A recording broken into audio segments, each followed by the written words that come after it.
What is happening, everybody? I hope you're all having a wonderful day, and welcome on back to Tainted Grail, the Fall of Avalon. And last episode, we took care of the Thoid tribe, which was the last one we needed. We're pretty much done here in the Forlorn Swords. We do need to hit this quest and then go through the long defeat to reclaim the crown. But aside from this little thing with the crown, we're pretty much done with the entirety of the Forlorn Swords. I'm sure I missed some side exploration that I'll get to at a later date, but in general, this might actually be the end or the start of the end of the game here. We can tell Gerfan about what we did with the tribes, so regarding the moot, Yes? Who have you managed to convince? everybody. The Zvine tribe will attend. Expect Balam. This pleases me greatly. The Svein are the finest scouts this land has ever known. Their skills will be invaluable in the war, and in shaping Avalon afterward. Allow me, in return for your effort and intervention, to return this piece of armor to you. It will improve your chances in the trials of the King's threat. Return a piece of armor to me? Elder Ingvi said she will answer your call. How did you manage to convince the Thoid tribe? They've always kept to themselves, no matter the hardships we faced. You've done the impossible, and I want to give you an artifact. So we're getting a reward every single time we do this. Here, a part to the King's armor they were tasked with guarding. It will aid you as you face the challenges of the King's threat. Am I getting King Arthur's armor right now? Because if so, holy shit. Angsvar has declared his intent to come. Could it be that the Volker have uncovered the truth about Mother? Unbelievable. Of all the tribes, I thought the Volker would be the least likely to show. I'm good at what I do. Take these pieces of the King's armor, once guarded by the Volker. A gift in return for the help you gave him. May they serve you well in the King's threat. Strana of the Ulfa tribe will attend the moot. You have no idea how glad I am that the threat of Tryggve has passed, and that they've managed to appoint a new chieftain. They, me, Members same of the thing. Ulfra tribe are always the first to fight. Their strength and endurance are unmatched. Without them, we could forget about any real war effort, especially against Camelot. So, allow me to offer you a gift in thanks for aiding their tribe. A unique piece of our king's armor, forged by Ulfra himself, the very forefather they take their name from. Okay. Go now, my king, and reclaim your crown. All the tribes can do now is patiently wait for your return. Wait, so we don't get to see... I thought we would see the moot. Tell me more about the Gunvold tribe. What can I tell you? We're gone. Only a few of us are left, scattered across all of Avalon. I'm still here. I expected to see the moot go down and there'd be some ceremony of them opening the door and stuff. Camelot with a handful of hot-headed youngsters. Foolish dreams, suicide, call it what you like. We were brave, proud, and deeply connected to nature. Each of us bonded our soul to an animal, sharing strength between us. I won't tell you more than that. I don't want to. I can't. All of this is still too fresh for me, too raw. That's fair, all your people are gone. We did get King Arthur's full set from that. What do you do? What does his set do?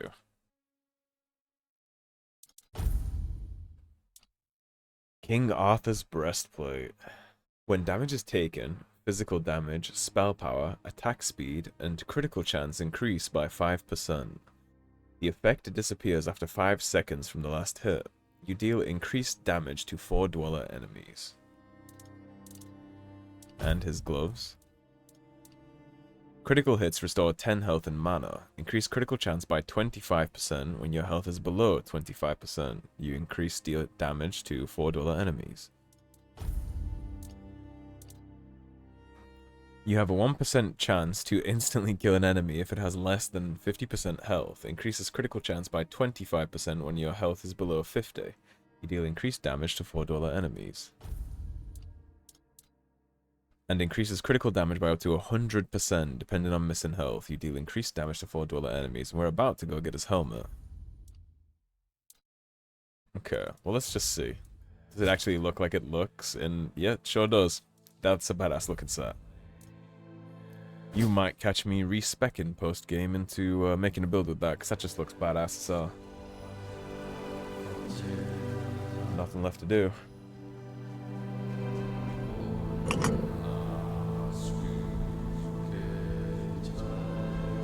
Well, it's time to set on this journey and get his crown back. Loving the music in the background. Matches like the tone of this perfectly. King's Threat. Well, let's see if we can handle the 4 dwellers we're no doubt going to be facing without using King Arthur's gear. I suppose we'll find out. Man, I got no idea what's going to happen when we put him back together. I should probably start considering what my options are for an ending if it's going to request me to make one.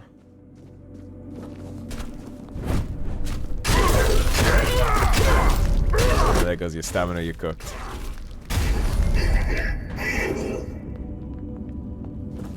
Something tells me we'll be okay without King Arthur's gear set. Stuff like that, I suppose, is the beauty and the curse of RPGs, right? You spend your time side questing and leveling up, and then when it's crunch time, you end up hyper over leveled for everything that you're gonna face at the end. Man, I'm excited to see where all this goes. Oh boy. Let's get you first.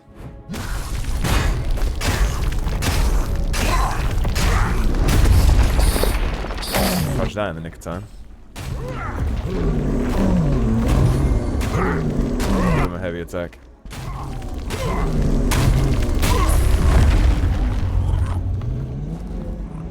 The Undying Watch. There's 4 dweller armor here then. If I can get his shield, then I am imagining there is a 4 dweller armor set to be gotten.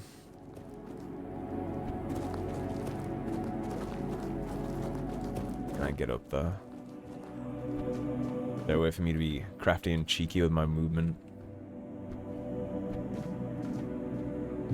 Doesn't look like it. Oh, hold on. No, there's no way we make that jump.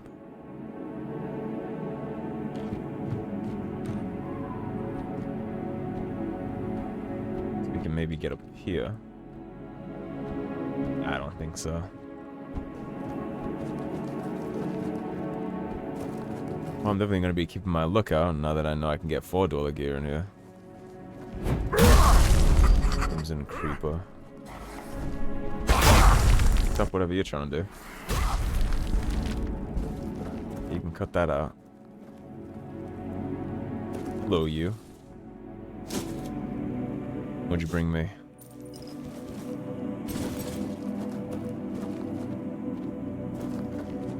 Yeah, what am I gonna do about King Arthur, man?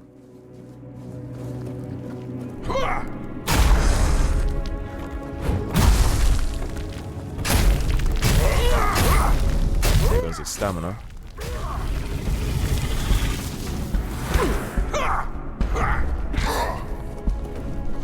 Stop it, you little shit.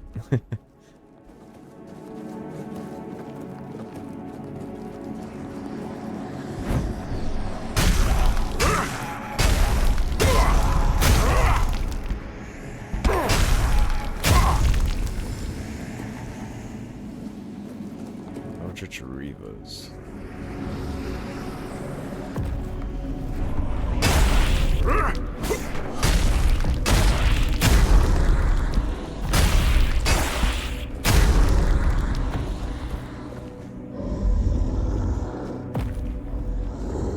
That big guy. Man, one hit just nukes his whole stamina bar. He's not even gonna get a chance to get up. This build is crazy.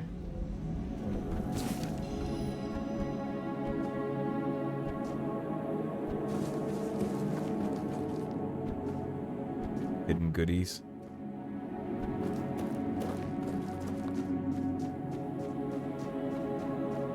No. Oh, maybe. I almost didn't see that. Point a nail.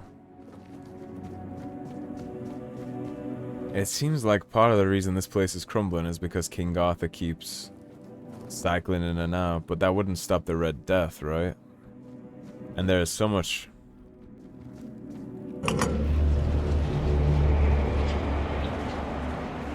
There's so much inaction and indecisiveness that's plaguing this place that having him back to make a decisive decision about things would certainly benefit the people, but at the same time, it shouldn't require him to make a decisive decision. Everybody else in this land should be capable of being decisive too.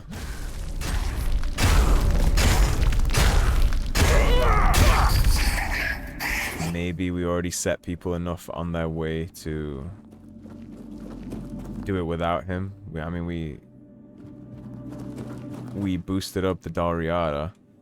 We have Kunakt and the Forlorn Swords standing independently. Maybe that's enough. Maybe the king has earned his rest instead of being this husk and shell of his former self, being paraded around like a puppet when people need some advice. Maybe it would be better to let the king pass. Which is probably what should have been done the first time, and honestly I think that's how I would have voted had I... If I was there in real life when all this went down, I imagine that's would have been my opinion in the moment, would be not to turn him into some abomination and have him hoisted around the land like a trophy. That's a problem. Okay, assholes.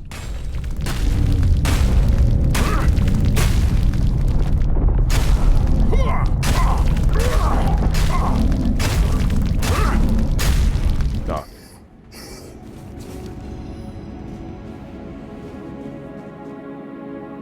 Yeah, I had forgotten how hard they actually hit when it comes down to brass tacks. I've been chopping people up too quickly, taking things for granted.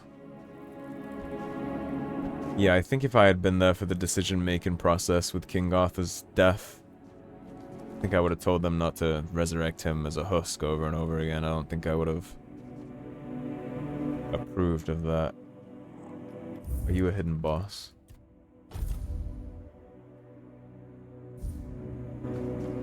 I'm sure we're about to fight. This is built like a boss arena. Oh, that's his crown. Okay, let me go check. Let me go check that other path first before we snag his helmet. So we could have gone up and across that bridge, so... Come on. It feels like the right choice to me to let Arthur fade. It feels wrong that he's being puppeted around the way he is.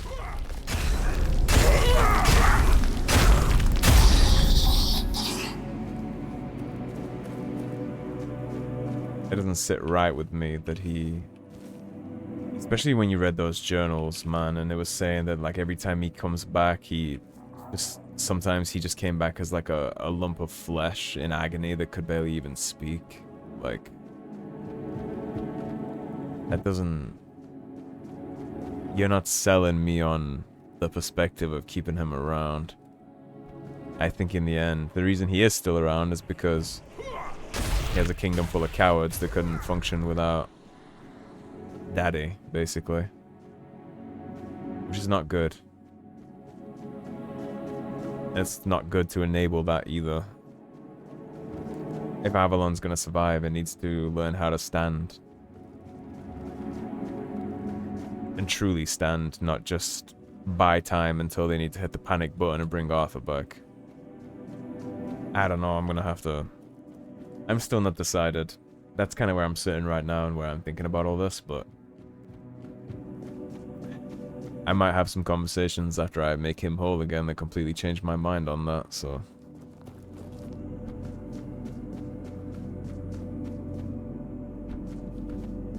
Save up one more time before we deal with this.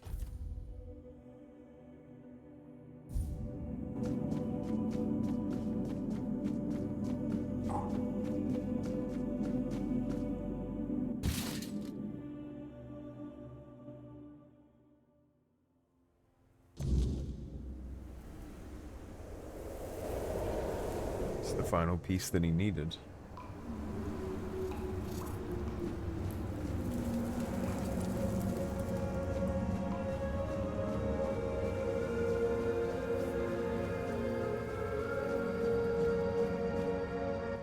I am his burden, the man beneath the myth.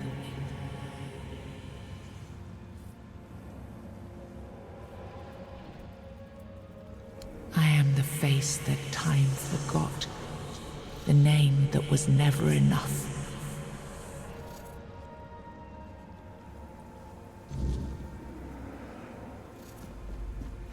As always, we'll talk to this one too. He was the man beneath the crown. He was the voice that doubted, the heart that still beat beneath the weight of legend.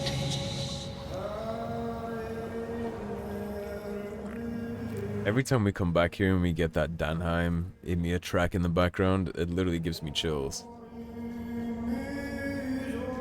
This place in this game is beyond cool. This shit is incredible.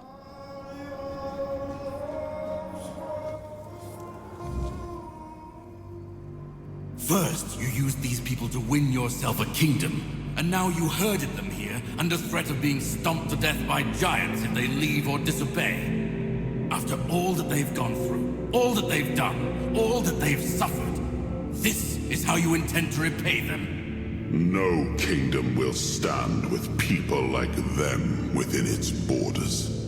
They would have to change their ways. The Del Rita are not ready for this.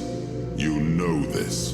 You did worse than all of them combined, and you are the one responsible for all they've done so far. They fought for your name and under your banners. Does this mean you're not fit to be a king? Not ready to have a kingdom? I left the heritage of Pendragon behind me. I severed the ties between myself and my tribe. I lost all that tied me to the past when I became king. I set a new path for myself. They are not ready to do that. Bullshit. You forced them to go against their sacred traditions. You destroyed their identities. They betrayed their comrades because you ordered them to. They kidnapped the children of the giants because you told them to do it.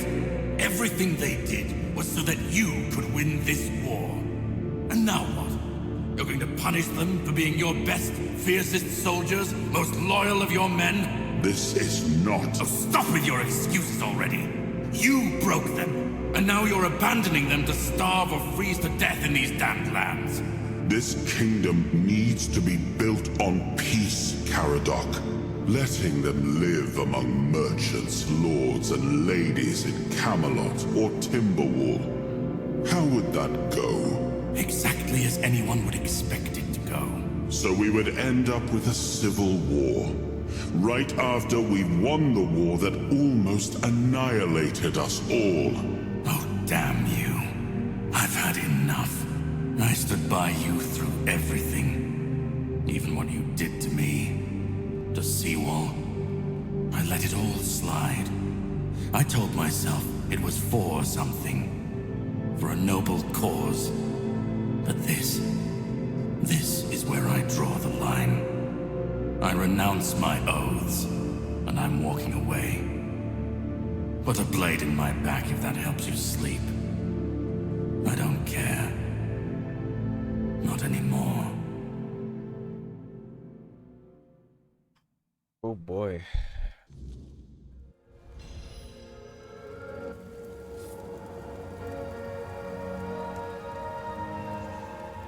There is more to that argument that they just had than is accessible on the surface. They both have points there. Arthur used the Doriata to win the war and then banished them beyond the wall, but he did that because they can't coexist with the rest of society. Then again, we proved that traditions can change by the whole questline we just did. But Caradoc didn't argue, right? When King Arthur said there would be civil war if they stayed, Caradoc just accepted that. So what's the... Caradoc has an emotional perspective there, where he's like, okay, well you can't just banish them. And King Arthur's like, okay, but if I let them stay, we'll all kill each other. And Caradoc's only response to that is, you can't just banish them. Like, I understand that, but there also has to be a solution to situations, right? You can't just... You can't feel yourself into inaction and inactivity. You have to pick something. And what do you pick, right? Do you pick going straight back into another war where everybody kills each other? Isn't it better that the Doriata get to live in the Forlorn Swords rather than be killed by the Camelocians? Or vice versa, right? And granted, you could say that they deserve the chance to prove that that's not how it would go, which is true. They could have had the chance to prove that that's not how it would go. But neither of them in that conversation seemed to think there was ever a chance that it wouldn't go that way. So I'm a little confused on what Caradoc is arguing for there. What would he want? And that's our 100% critical. Yeah, I'm not sure what he's arguing to have done though. Like, what is... you know what I mean? What is the solution, Caradoc?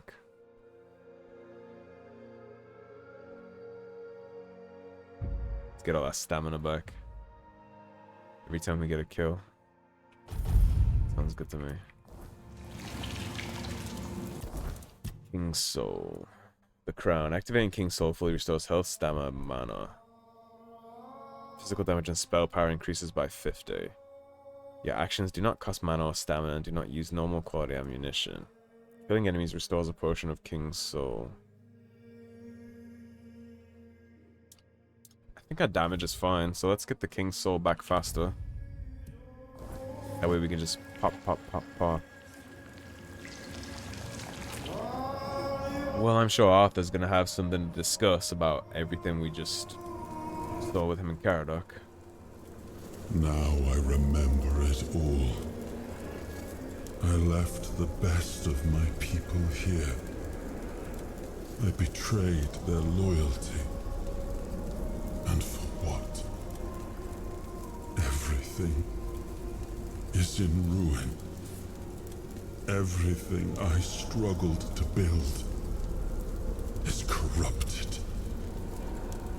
This land, it had a glorious past, but it has no future.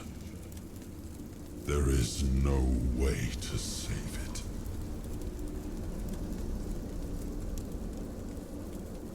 Oh, where do I stand on that, man? The burdens of the crown.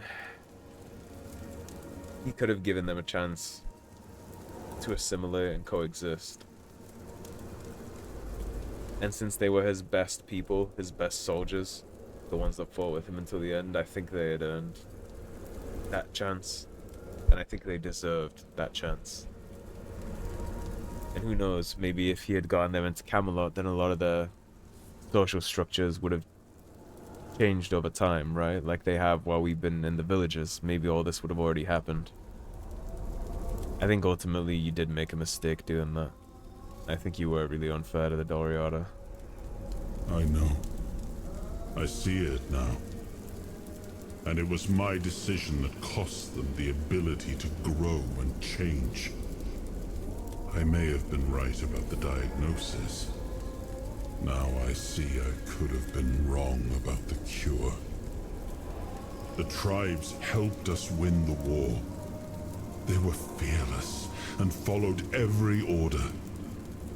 They were the most loyal of all. But I left them broken. And after the war, their bloodlust was insatiable. I had to do something. This felt like the only choice. That stuff does happen a lot in real militaries too throughout history, you know. The bloodlust, they go kind of crazy with it, you know. They pillage, they do what they do to civilians, etc., and then they leave changed, right? They come home, they like to fight, they're explosive.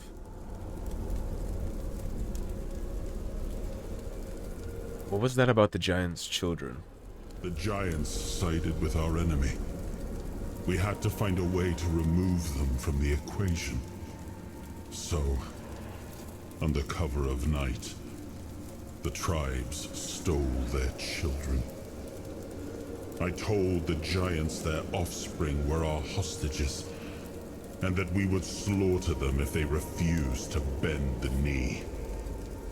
One of the most humiliating moments of that whole war, both for me and for the Del Rita. You know, that sounds really bad when you say it on face value, that he kidnapped children, but he saved a lot of lives by doing that on both sides, giant and human.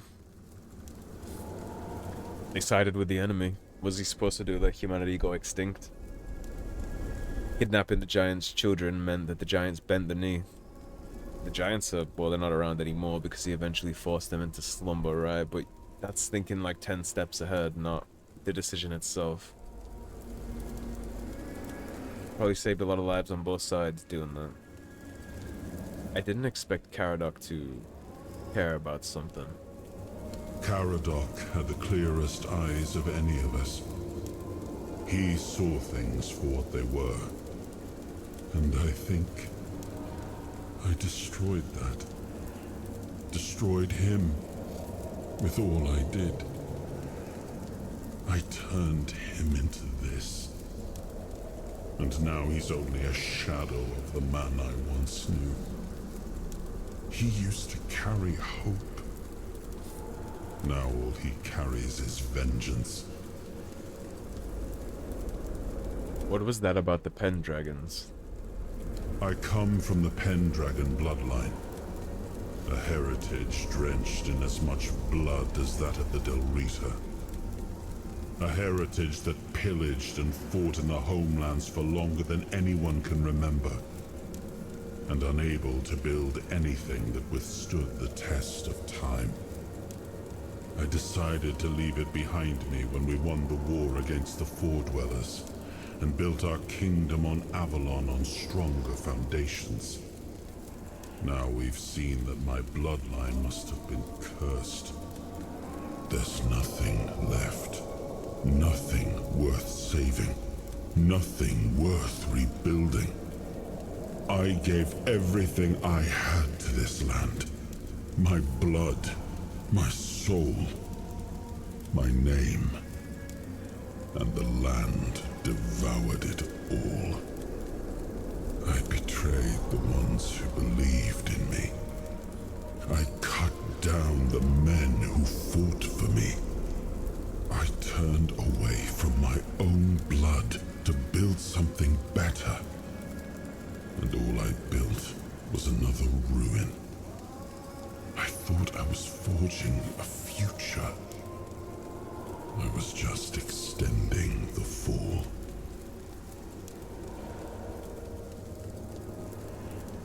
God, I love this game.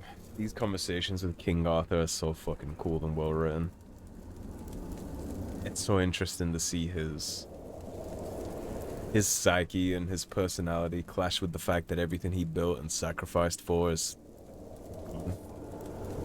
It reminds me of, there's a line in Cyberpunk 2077 with Johnny Silverhand, and there's this kind of general theme is not unique to Cyberpunk, but it's the line and the situation that always comes back to my mind in situations like this in other video games.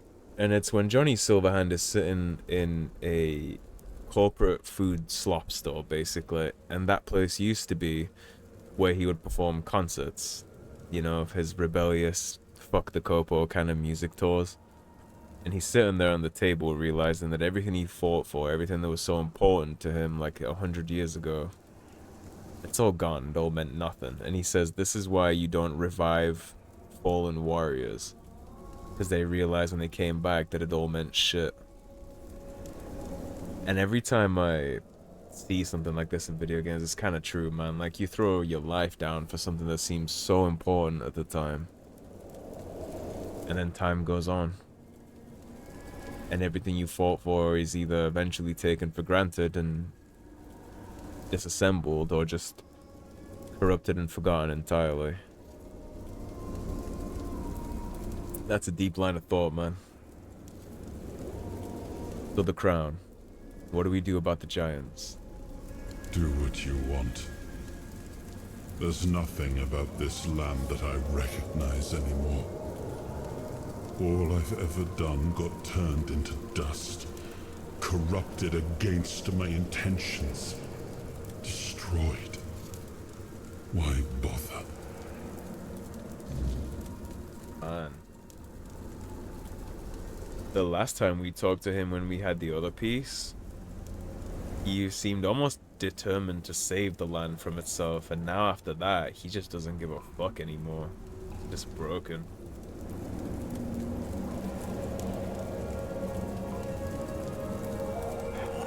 Now that you're back together, shouldn't you technically be able to wake up? Get out of this. God, this game is fire. Alright, let's drop a save before we go out, because who knows what the hell is gonna happen.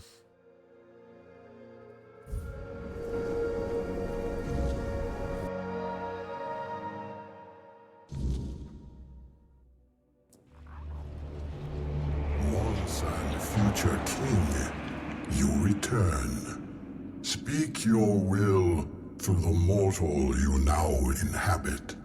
Is it time for us to awaken?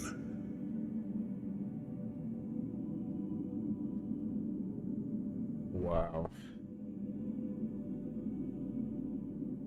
That's a hefty decision to make. I order you to march on Camelot. You will lead the Dalriada tribes. I order you to bring order to the forlorn swords. You must suppress the Dalriada's thirst for war, or it is time for you to rest. You may sleep forevermore. Okay, so when we think about this, there's one choice here that's definitely off the table. We're not using them to stomp down the Dalriada. That's not gonna happen. The Dalriada were King Arthur's biggest allies, and I didn't just do everything I did for the entire game from the Forlorn Swords to now just to stomp them out with giants. So this is off the table completely.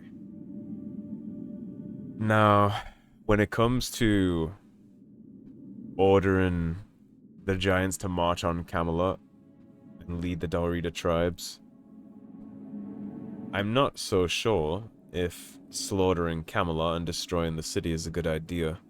Even if I want to side with the Dalriada, and I want the balance of power to shift, destroying everything to ash seems like a terrible idea.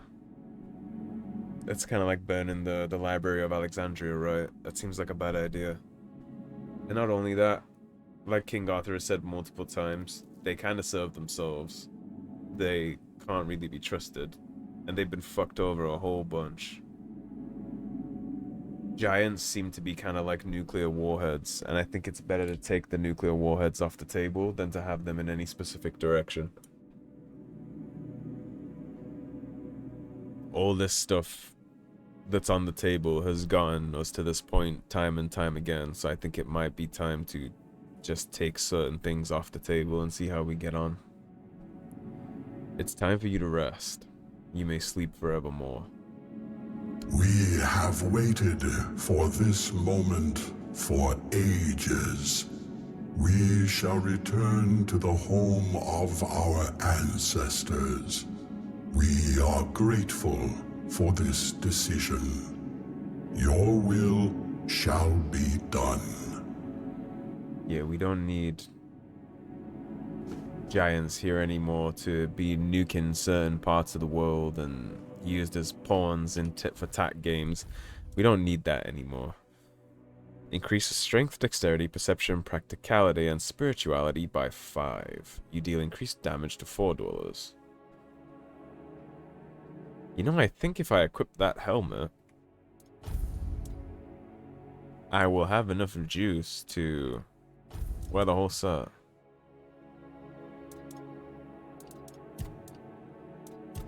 Spirituality to 1, so 5 will put that to 6. Practicality is already almost right there, so I think I can literally wear his whole gear set. As long as I have the helmet on. Okay, well, we made that decision. Let's head on out of this place and see what's going on with the tribes outside. Because I imagine there's going to be another choice to make there, too. About whether they should go to war or what we're going to do about that.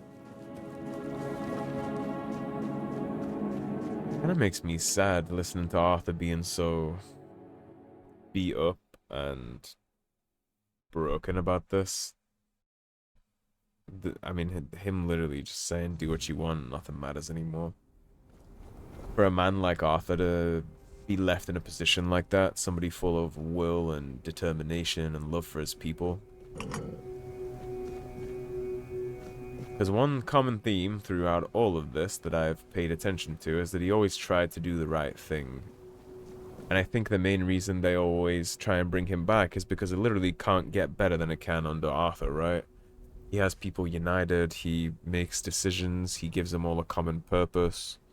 Say what you want about Arthur, but I mean, all these people throughout all this time are still loyal to the man. That's gotta count for something, right? Without him, the land will fall apart. And it's the reliance on him that causes the problem in the first place, and why they just don't do anything until they bring him back over and over and over again, because he's the man that propped it all up. And so when he's gone, the stilts fall out from under it and it collapses.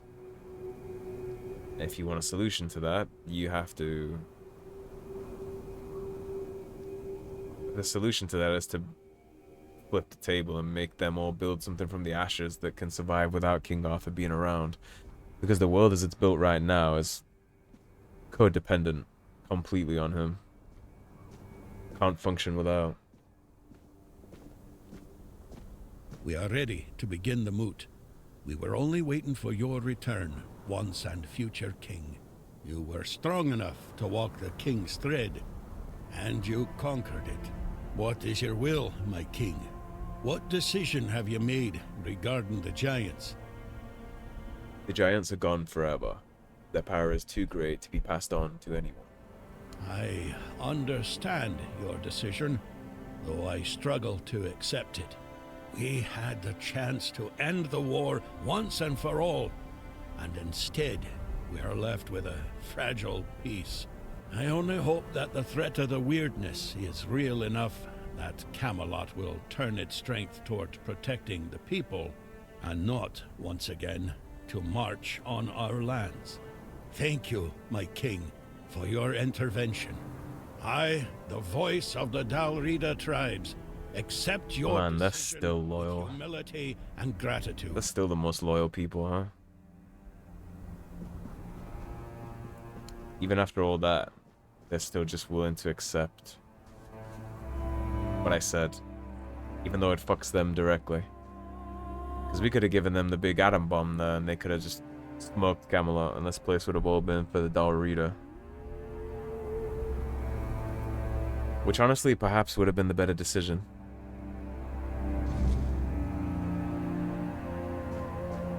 Ultimately, I'm not sure. Which is why I kind of just did the best that I could there with the knowledge that I have at hand. Well, let's go back to Caradoc, and I think that'll be where I wrap this one up, because it seems like we're going to have some big choices to make in the coming episodes. So thank you for watching, everybody. If you enjoyed the video, please subscribe, leave a like and a comment. If you want to support the cause and help improve the channel, please do check out those links in the description below. Otherwise, stay tuned, and I'll see you soon with more Tainted Grail, The Fall of Avalon. Take care, everybody. Have a great day. Peace.